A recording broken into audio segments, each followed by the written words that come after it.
hello, this is Peter Combs from Bidamount.com and P.O. Combs Asian Art in Gloucester, Massachusetts. And today is a sunny 60-degree spring day here in Cape Ann. It's March 27th, 2020. And we're going along here hoping that this corona thing gets cleared up and the world can get back to doing normal things. Over the last week, we've done a lot of different things on the website because we've had some extra time. And yesterday, we posted a video, in case you missed it, we posted a video that'll be on the newsletter page this week as well about the Philadelphia Museum of Art's collection of Chinese porcelain. They have a very good Asian art collection, and they just don't ever seem to get much attention for it. I don't know why. So if you have a chance, check that out. It's an interesting museum with a very interesting history. It's a very historic museum for America. And if you come onto the Bidamount homepage and you want to go and browse the museum yourself, you can. We've taken, everyone knows how we've added these boxes that have links to the various major auction houses, to the Metropolitan Museum, the Smithsonian, to the National Palace Museum that we did a video on last week about their collection. Here.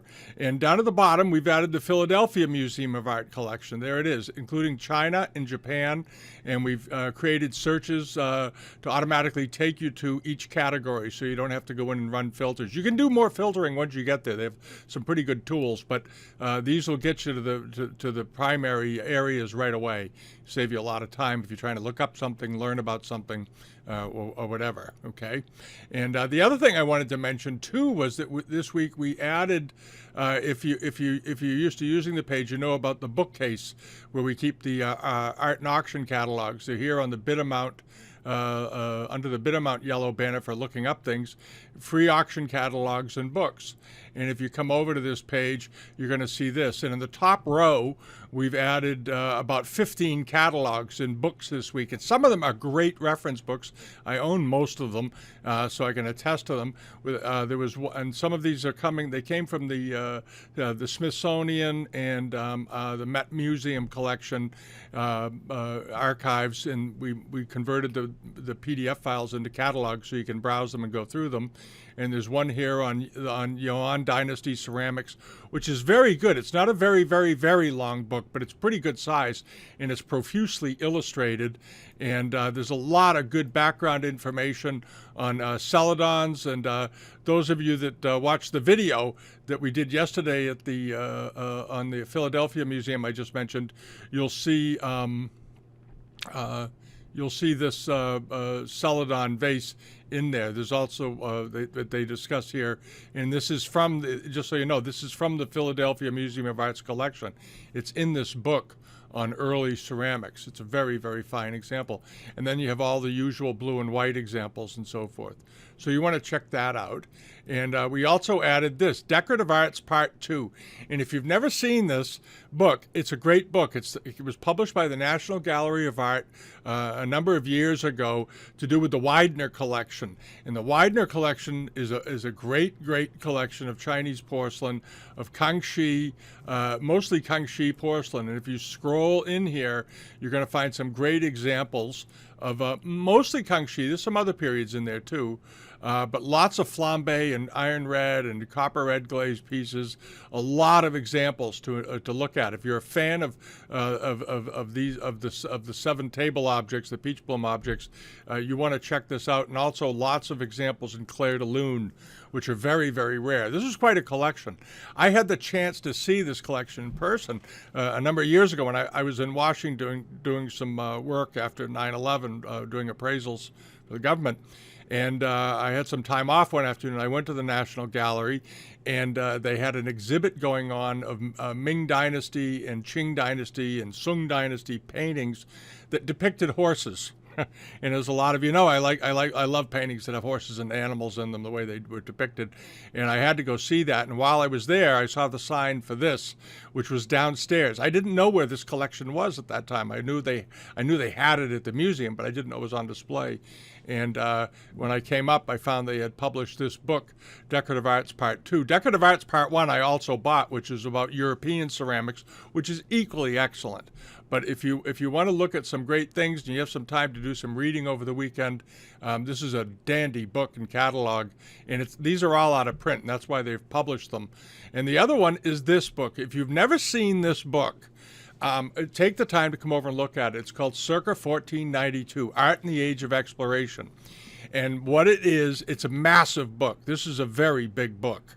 And it's unbelievably well illustrated. And what it's about is they take a snapshot look, fairly extensive snapshot looks actually, at art and the history of art around the globe around the latter part of the 15th century or during the mid-15th century. And they include Europe, South America, Inuits, and of course Asia, India. They cover every continent, every culture.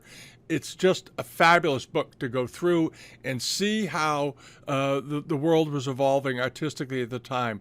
And in this book, there is a very big section on Asia, and it's excellent. It's superbly well written. This was published by Yale Press and the Smithsonian as a joint thing. And they've got great section on Japanese art, the history of Japanese art, what was going on culturally at the time. They did the same for the Chinese, and they did the same for Korean art and other Southeast Asian art. So if you've never seen this book, come over to Bidamount.com, go to the reference library, and you'll find this in the top row, or you can search before it. It's a very, very good book. And we also published this, and I was shocked that this was available as a PDF for book format, Chinese Archaeology, Discoveries from the People's Republic. This is a great book. Again, this is a big book, unbelievably heavily illustrated, and if you scroll through it, you'll see what I mean. It's object after object after object, all early stuff from tombs. Just a fabulous, fabulous book. There's one of those walking bronzes that was in the Jungle collection at Christie's or Sotheby's a couple of years ago. Lots of good things. And then the other book is this, the collection of Zhangzhou ware at the Prinseshof Museum in the Netherlands. And if you don't know what Zhangzhou ware is, it's Swato. It's about Swato, what we refer to in the business, and among collectors, they usually refer to it as Swato. And this is an excellent book because there's not much written about Swato because it was considered sort of an oddball export ware for the most part. But in this book, they have lots of illustrations. It's well done. It's not an enormous one, about 80 pages, but a lot of good information and great pictures. And they talk about trade and how things were gathered and shipped. And there's a very nice introduction and a good index at the beginning. So check that out. And if you're a Japanese pottery guy and you love repaired Japanese lacquered bowls and things like that, and you're interested in that, this is a catalog that was done about the aesthetic of doing that kind of work. And it's got a lot of illustrations showing the rare examples of Japanese porcelain and pottery that have been given lacquer repairs over the year, and why they explain the aesthetic and why in Japan this is not considered detrimental, because it's a very big difference than how they look at it in China when things are heavily restored. In Japan, it's showing reverence to the piece, and it's a good little book. Also added a couple of books on Korean ceramics that came up. And this is from the Samsung Museum of Art.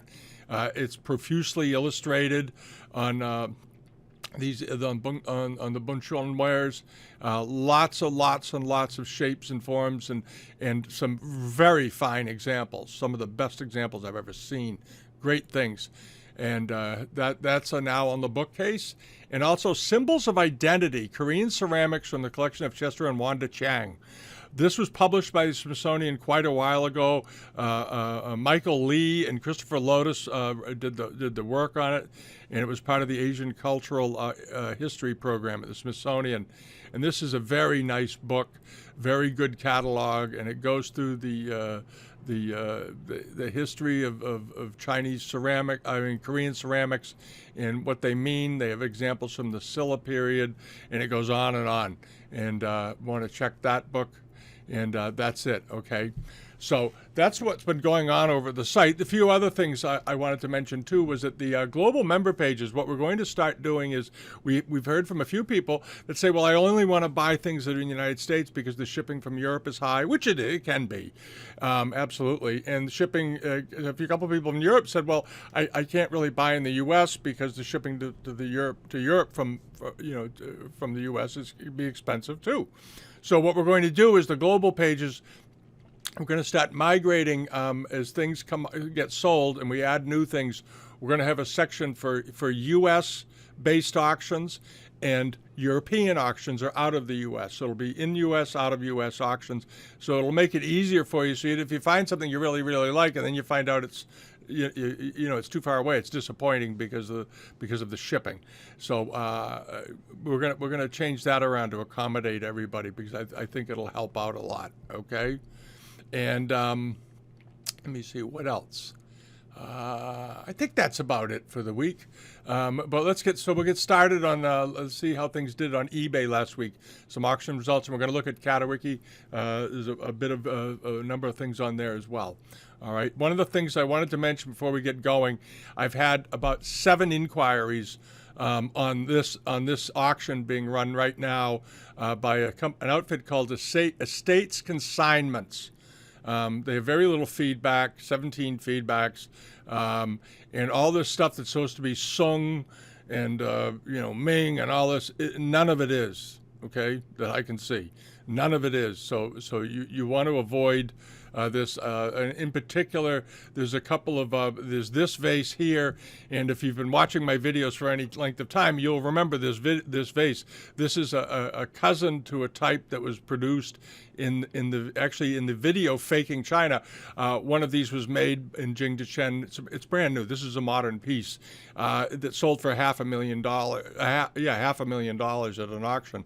And they've since then gone on to make lots of these in both underglaze red and underglaze blue. It is a fake. This is also a copy. This is a modern Celadon trying to be Ming Longquan. The problems with it are the crackle is much too regular. The neck doesn't look right. The proportions are off. Other than that, it's perfect. But you don't want to buy this. This is a fake. Even though it has a red bottom, okay, that doesn't mean anything in this vase, because everything else is wrong about it. So keep that in mind. And then there are several of these Guan pieces that have showed up. He's got them listed with these little bags and all this. This is not an antique. Okay, he's got several with the same bags, and you notice these weird blisters that are coming out of it all over. They're doing that intentionally to make it look old. All right, this is not an old piece of Guanware.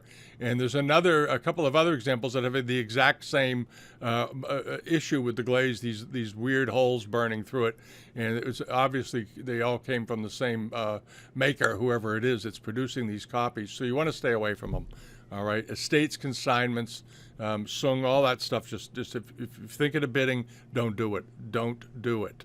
All right, now. Onto this. This is a very nice little framed Kisi panel that was on eBay last week. It's a 19th century one, but the colors were very, very pleasing and in very nice condition, and it was tastefully framed with this red fillet.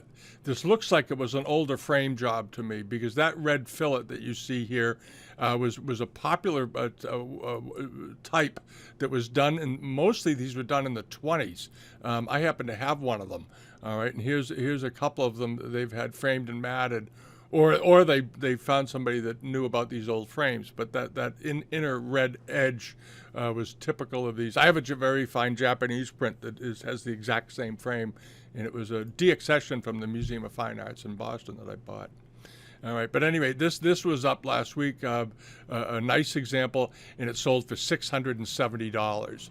Very well done, nice piece. And then on to this, the Kieran blue and white Kieran platter. Had a couple of inquiries about this, and I think I told one fellow that it would bring $700 or $900. Well, it went way over that, which is a good sign for the market. I thought with everything that's going on, it might have gone for a bit less. It went for $1,365, but it was a pretty big plate. This was a nice big plate, 18th century, 33 centimeters. So it was a charger technically, which I think helped it a lot. If it was 9 or 10 inches, think it would have brought probably less than half that, but it's a good big one, and the drawing of the Kieran was quite nice.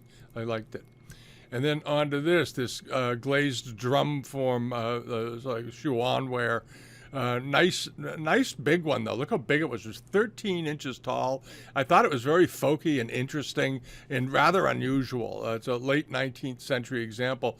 And it didn't bring the world. I thought it might have brought a little more than that. It brought $610, which is perfectly reasonable, but it's a nice collectible thing. And this comes from Woolworths down in Rhode Island. They're estate dealers down there. They've been around forever. They handle good things. And this was a nice one. And then let's take a look over here at the pair of tatzas. These were very attractive. A nice pair of Famille Rose tatzas, second half of the 19th century, later 19th century, but beautifully painted. Really beautifully painted in the Chinese taste. Here's another shot of it. There's a detail of it. Late Qing. They could possibly be early Republic, but I don't think so. But these were nice looking decorations. Good rims on them, nice facial expressions. There's the foot rim, and I suspect it was late Qing. And the pair only brought $410, which I think was a pretty good buy. They were a charming looking pair of objects. And then onto this, the underglaze blue and celadon ground vase. Nice later 19th century one. Here's a picture of the bottom of it. That very typical sort of this is one of the many later 19th century foot rims that you're going to encounter. If you look at it, you can see legitimate little trims and cuts with a knife. Nice even iron oxide line inside, and a nice soft white ground on the bottom. Very attractive. And here's the mouth of it. And it did pretty well. It brought $1,272, and that was a good price. But these pieces, it's funny, these underglazed blue, slip-decorated celadon vases increasingly have come into more and more favor in China with collectors. I'm not sure why, but in the last few years, it seems to be the case, particularly. And then on to this really pretty Famille Rose late Yongchen, early Qianlong Plate. But the enameling on this was quite nice, and I didn't see a lot of wear. It looked to be in fairly good shape. The gilding was all nicely kept on it, intact. The glaze doesn't show any noticeable, discernible amounts of wear. It has white enamels in it, which I like, and very, very thick. Famille Rose with nice shading. Very attractive plates. Good example. And it went for $270, which was perfectly reasonable for that. That was a beautifully painted plate. Really was. It came from a seller over in East Sussex in the UK. Very nice. And then onto this was that bowl that had some issues to it, but it was a genuinely old bowl. Here it is, a Daoguan mark and probably period from what I could see, but the rim was a bit fritted up. And that's what held it back, I suspect. But it was interesting because the script mark on it, the rain mark on the bottom, was written in horizontal script instead of a square seal, which I thought was an interesting difference. And it brought $692, as they say, as is, which was a perfectly fine price. And then onto this late 19th century pair of green ground enamel vases, moon flasks. It's a famous form. These were quite big, though, as you can see by the size of the Coke can. These were, I think, around 16 inches tall or something. How tall were these? He says 18th or 19th century. I didn't agree with that, but I thought they were very pretty. 15 inches tall. These were big. And they sold for $4,118. And I suspect because the enameling was nice and strong on them, and a lot of presents, and it's the kind of thing a decorator would love. All right, and onto this. I thought this was a great buy. Whoever got this, I hope one of you got this. This was a great buy. I'm sorry for Tony, his name, Scrap Dixon, the seller on eBay that had this. This was a very unusual open salt. I thought it was a very interesting thing, and I think it was quite rare.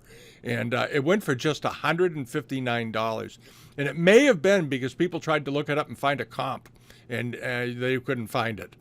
This is an unusual example, and it didn't bring what it should have brought. This was a highly unusual salt, and I think that people probably got their export books out and went through them, couldn't find it, and they said, something wrong with it. No, there wasn't. That's an 18th century salt. It was a good one. And then onto this, the Kangxi Famille pot.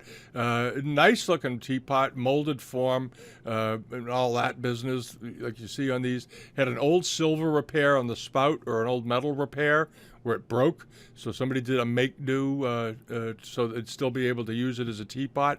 Tips of spouts often get damaged, so whenever you buy one, always check it for damage, cracks, repairs, anything under there. They're particularly vulnerable, right along with the handles.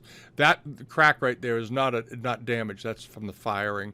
But at any rate, it was a nice pot, a very nice teapot. And it brought $643 as is. Because some people buy things only that are make-do. I have a Wan Li blue and white pot, very similar to this, that has a fairly long silver spout that was added probably in the Netherlands at some point when it got broken. And I like it for that reason. Now, this is something a couple of people asked me, why did I put this in there? Because it's not Chinese. It is not Chinese. This is by Theodore Dec. And if you don't know who Theodore Dec was, he was born around 1823. He died in the 1890s, 1891, I think. And he was a Parisian fellow, a French guy, and he was fascinated by pottery from a very, very young age. He was one of these people that got started in his teens. By his early 20s, he had moved to Paris, and he became the overseer of the Sèvres factory in Paris. This guy was a big deal in the pottery world in the 19th century in France, a very influential force. He did a great deal to copy Chinese porcelains, and this is known as Dec blue, this color.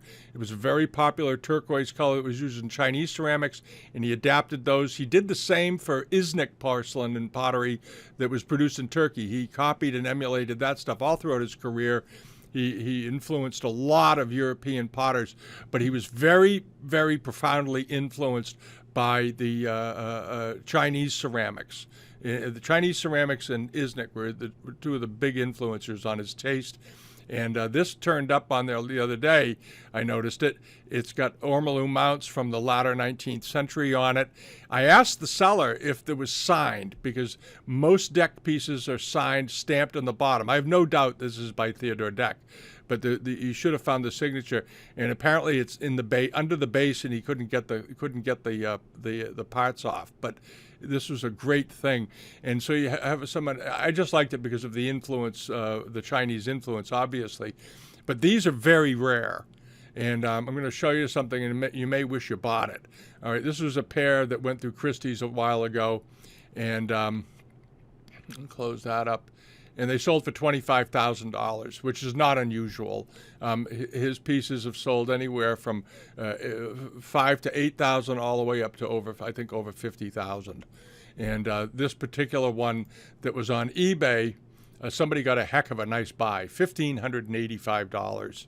That was a great thing to buy. And if I bought it, I would have kept it as a table lamp. But I only included it because of such a strong influence. We've talked about them in many videos, about the strong influence of Chinese and the Asia on Europe, their fascination with it. And it went right into the tradition of French potters making it.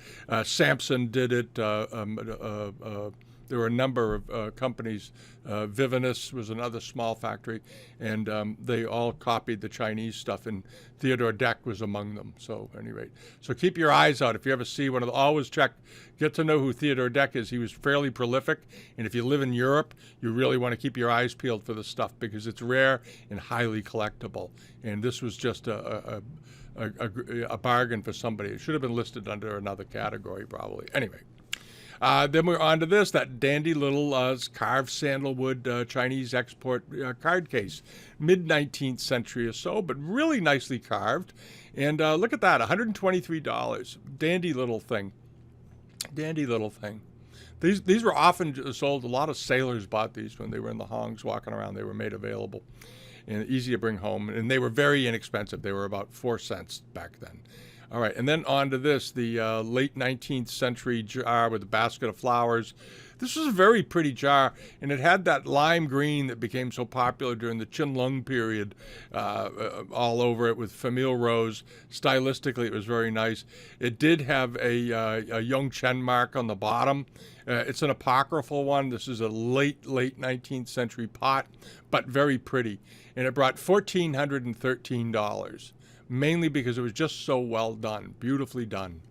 All right, and it had a mark on it. Even if it's apocryphal, some collectors like to have pieces with marks on them. Anyway, and then on to this, the early 18th century blue and white jar. This is a commercial pattern that we see fairly often. It appears on platters, bowls, and big jars in particular. And this one didn't have its lid, but it did just fine in the end. It brought $898. It was about 14 inches tall.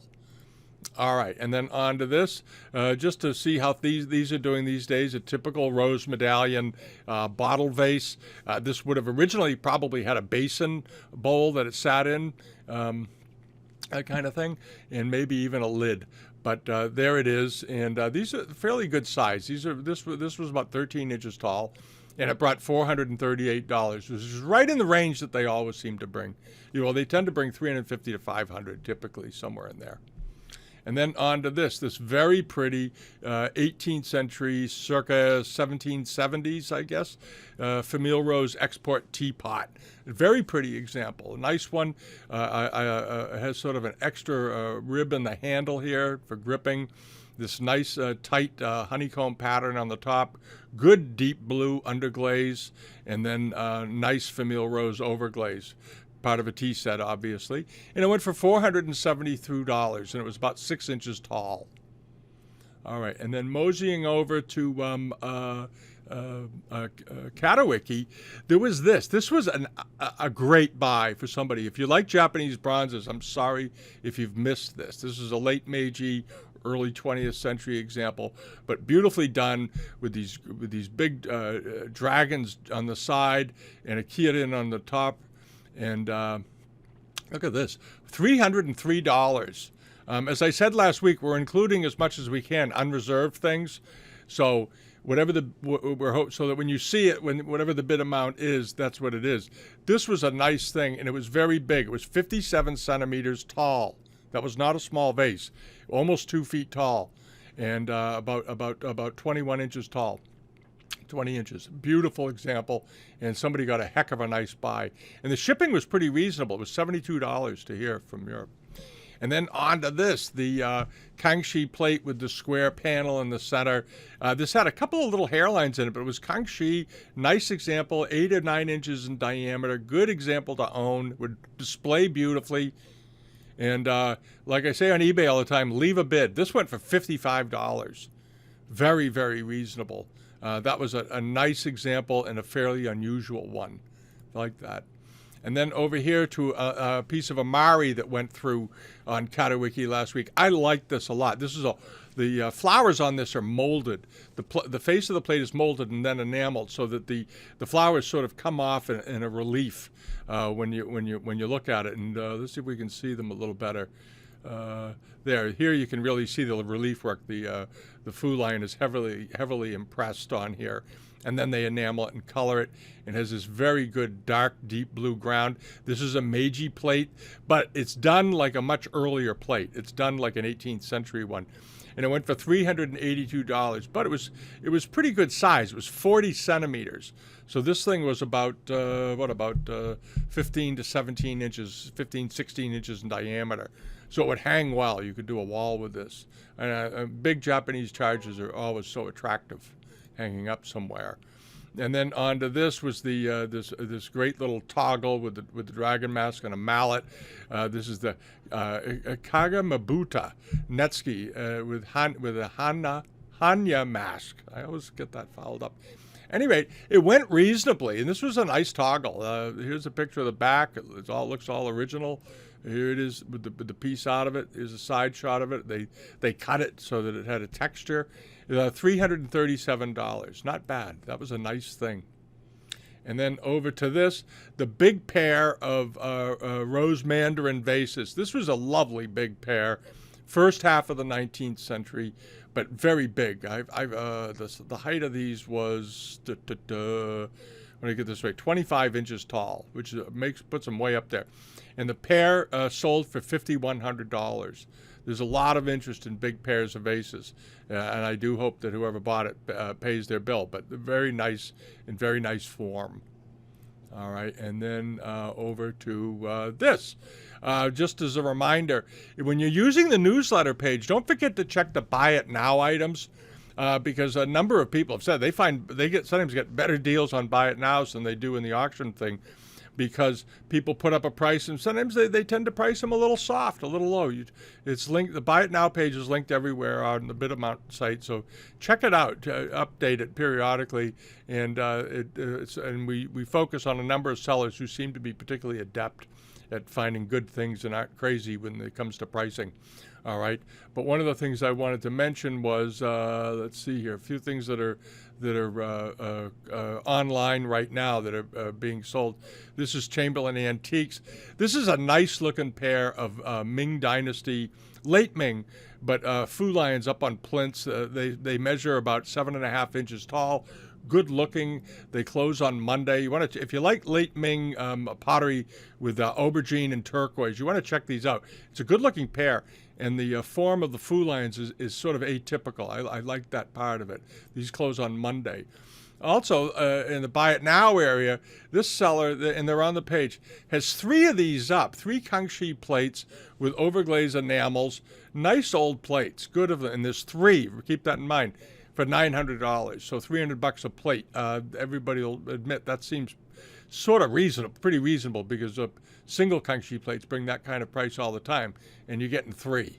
All right, and also this is on a Buy It Now right now. Is this very nice 18th century Japanese Imari plate, done very much in many ways in the Chinese style, but also very Japanese with this centerpiece. But the border and all that has a lot of Chinese influence on it. And if you flip it over, this is what you're going to see. Nice wide single blue line, and this Y pattern from the firing spurs. Because the Japanese typically, as many of you know, use spurs to support the bottoms of pieces in kilns, because the Japanese clay, the Japanese porcelain was very similar to the Chinese, but it tended to be a little softer, it tended to sag a little more, and they had a problem with it getting attached to the bottom of the kilns, which ruined the piece and discolored it and misshaped it. So they had these little spurs. And this Y pattern here, looks like a Y, was typical of 18th century examples. And also the single wide blue line. Chinese ones tend to be double, of course, and a little bit closer to the center, except on some Ming pieces. All right, anyway, this is a nice plate. It's a Buy It Now for $185. So if you like Japanese porcelain, this is something to think about, because it's not a big price. And the other thing that's on there right now is if you're interested in opium accoutrements, you want to check this out. It's a very nice inscribed opium tray. They just have it listed as a tray. It has a maker's stamp on it. Looks like a Swato mark. Here's a picture of the back of it. But a good, genuine item. Late Qing, but beautifully done. This is a nice example. There it is. So if you're into smoking stuff and opium lamps and all that, this is a pretty good tray. And it's up to $172. It's got a couple of days to go. It'll probably go up a bit more. He just listed it as a tray, but anybody that's into the opium and smoking materials know it's an opium tray. And the other thing I wanted to mention is this. This is a really good export tray. Chinese lacquer export. It's about 2 feet long. It's a nice size. Scrap Dixon over in France has this, but it's a good one. First half of the 1800s, beautifully done, and it looks to be in quite good shape. Often these trays are horribly warped over time, and they get all banged up on the bottom. They get lacquer knocked off of them. This has just a tiny bit of minor edge chipping from use, which is nothing, but the quality of decoration is excellent. You know, circa 1800, 1810, somewhere in there. And this is only up to $10. It's got 9 days to go. It'll be in the newsletter page, so you want to check that out. And then the other thing I wanted to mention also, there is Welcome All Friends over in the Netherlands. Just last week started an auction, a Buy It Now listings for early Japanese Arita. All right, and as I've said before, remember the Japanese didn't start making porcelain of any type really until around 1580, somewhere in there. This is circa 1700 stuff. Some of this stuff is older than that. This plate at the bottom is 1680s. About the same for that. Most of them all are, and they're done, as you can see. These are done very much in the manner of Wan Li export plates, which they were copying. And then this beautiful example at the top with the flower basket, a little Chinese, a little Japanese, but really attractive. And none of these prices are crazy. These are perfectly reasonable prices for big pieces of Arita. I think this is 14 or 15 inches in diameter. It's quite a nice thing. It's $600 is a steal. All right, so if you like Japanese porcelain, do check those out. All right, and as I mentioned, we're going to be setting up the global member pages so that they're by country, by continent. And as you can see, there's a lot of stuff on here right now. It appears that a lot of auction houses, even though they can't conduct live auctions, are going ahead with online auctions. And there doesn't seem to be a noticeable decline because this spring, April, and May, when there are a lot of auctions here in New England, they're not going to be having them. Because of the virus, so you may see some very nice things more and more appearing on Live Auctioneers and Valuable Bid Square, and it makes looking for them a little harder, but it's fine. And here are just some of the things that are on right now, and as you can see, there's a lot of good 18th century porcelain on, and over on there was a big load of Netsukes that came up that are on right now on the Live Auctioneers page. Some very, very good examples. There's some on Invaluable as well. Inrows, if you're into Japanese Netsukes, inrows, and accoutrements, this is a heck of a sale. I think it's Zach's has it or somebody. There's dozens and dozens of items. Oh, there goes the fire department. If you can hear it, sorry about that. And then this is over on the Bid Square side. They've got a lot of Chinese export now, 18th and 19th century, plus some very good pieces of Satsuma. If you're a Satsuma buyer, there's a big sale of Satsuma coming up, and we pulled in a lot of it just to share with everybody. And I think we're almost at the end. Oh, this is something that's on there right now. There's an auction coming up that's on Live Auctioneers that has this pair of Kangxi covered food pots. I just like these. Very nice colors, and it's a pair. Usually you don't see them, or if you do, one doesn't have a lid, or over time it's gotten banged around. And I think that's about it for the week. It is. All right. Hey, listen, thanks so much, and I hope you're all enduring the quarantining for now. We seem to have something going on here in town with the fire department. Have a great weekend. If you haven't joined us yet over at... Hold on, we'll wait for that to go by. Oh, they didn't stop. That's always a good sign. If you haven't joined us yet at Bidamount.com and signed up for the newsletter and you're not using the site, I welcome you to do so. Use the form. If you have something you own and you want to learn about it, you can submit it to us through the ID Assistant, or you're thinking of buying something, you can submit it to us through the Preview Assistant link on the homepage. We'll help you out with it. And remember, you can always use the forum to post things too. People there are happy to tell you what they think, and they're all a nice bunch of guys and gals over there that are real enthusiasts. All right. So that's it for the week. Have a fabulous weekend. Enjoy the weather. If it's good where you are, we'll be doing some yard work tomorrow, I suspect. All righty. See you next week. Bye-bye.